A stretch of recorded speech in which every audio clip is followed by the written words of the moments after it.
Live from Fargo and serving you on TV, online, and on the go, this is Valley News Live at noon. New for you at noon. 3 people are sitting in jail after police say they broke the windows of a South Moorhead home and went in. Now, it happened in the 3000 block of 18th Street South around 6 last night.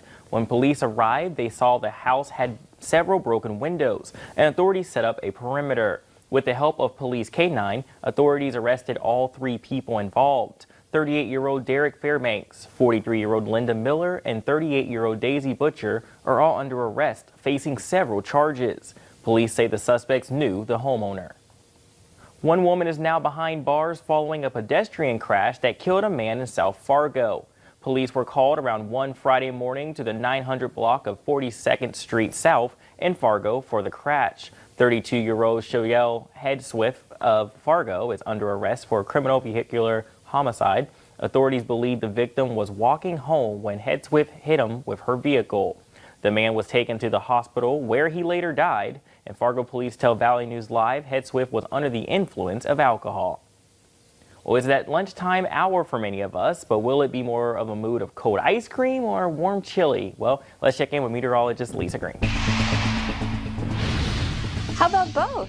We've got a little bit of both going on right now. We've got that sunshine. We're seeing the temperatures warm, but we're about to have some changes happen in the southern end of the valley as our next system moves in, and it may feel a little cooler, more like chilly weather. Here's a look at our temperatures.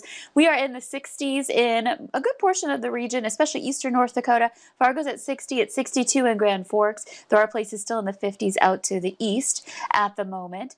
And we are talking about that chance for some rain. We've been talking about it all day. And now you can see the clouds are working their way into the southern valley, and even some sprinkles possible already in places like Edgeley and Lamore County back down into Dickey and Brown counties here. We'll expand the view to show you what else is coming our way. Here's a look at that band of showers that are basically moving directly northward at this point in time. And so we're going to see that affect our South Dakota counties, southeastern North Dakota first, and then that will continue moving north and east from there. So we're going to see the clouds increase this afternoon and that chance for rain as well. And that's going to cause our temperatures to stop rising in those areas where we get that first. It's going to have an impact there. Northern Valley, it's a better day for you. We're going to talk more about that and when this rain will move on coming up here in just a few minutes. I also grew up buying both, but not while it's raining outside. Thanks again, Lisa. A teenage girl was dead and 4 teens were treated for injuries after a crash in Cass County, Minnesota. The Sheriff's Department says it happened near Pine River around 8 last night. A 16-year-old boy from Bacchus, Minnesota was driving the vehicle with 4 other people when he went off the road and rolled several times. During the rollover, a 16-year-old girl was thrown from the vehicle. Authorities pronounced her dead on scene. No one else was seriously injured in the crash. The sheriff's report shows speed was a factor in the rollover. Let's take a look at the COVID-19 numbers. In Minnesota, the Department of Health is reporting 484 confirmed cases of COVID-19, along with 13 new deaths linked to the illness. In total, over 1,800 deaths have been attributed to the disease. Over 75,000 people are listed as recovered. In North Dakota, there are 244 new cases, along with 4 more deaths in the state. The death toll now sits at 164. The active case count is up to 2,343. It's been 19 years since the deadliest terrorist attack in the nation's history. And while the memories have faded for some, for others, the pain is still fresh. There are remembrances and commemorations happening around the country, but because of the global pandemic, they look a lot different this year. NBC's Chris Pallone reports.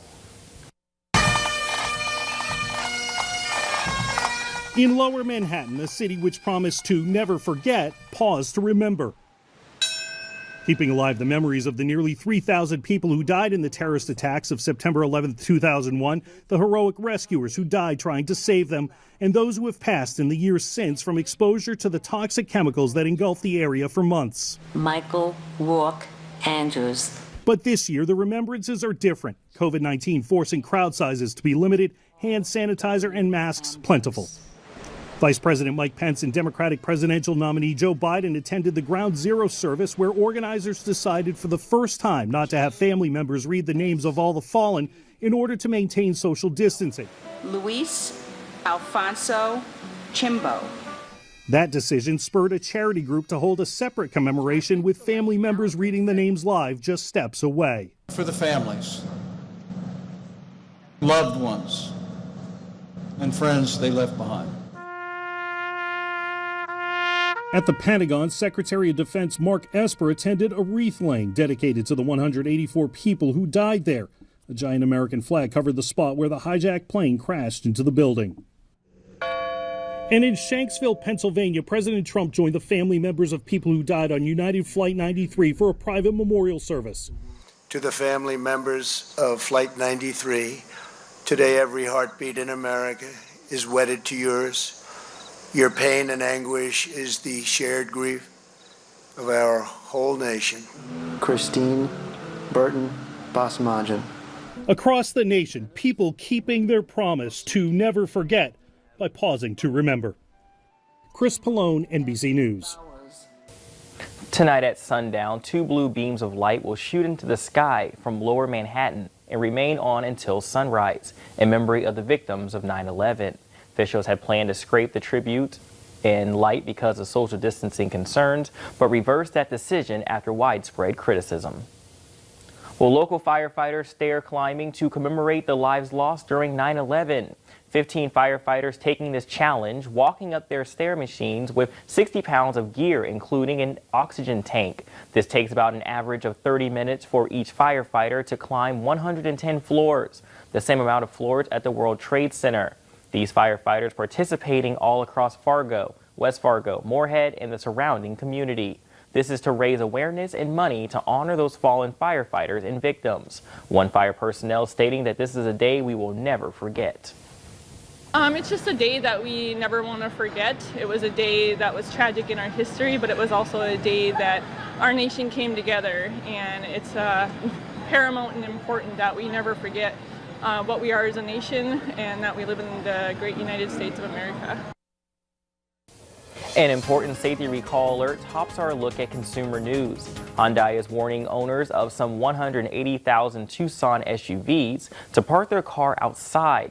That's because corrosion can cause a short circuit and defective anti-lock brake circuit boards and cause a fire. The recalled vehicles are from 2019 to 2021 model years. Hyundai says it knows of a dozen engine fires caused by the problem, but no injuries. Hyundai will notify owners of the recall by mail starting in late October. Well, coming up at noon, see what teachers are doing to keep kids safe as they return to school. And will the weather be nice enough to enjoy lunch outdoors? Weather up next to Plan Your Day.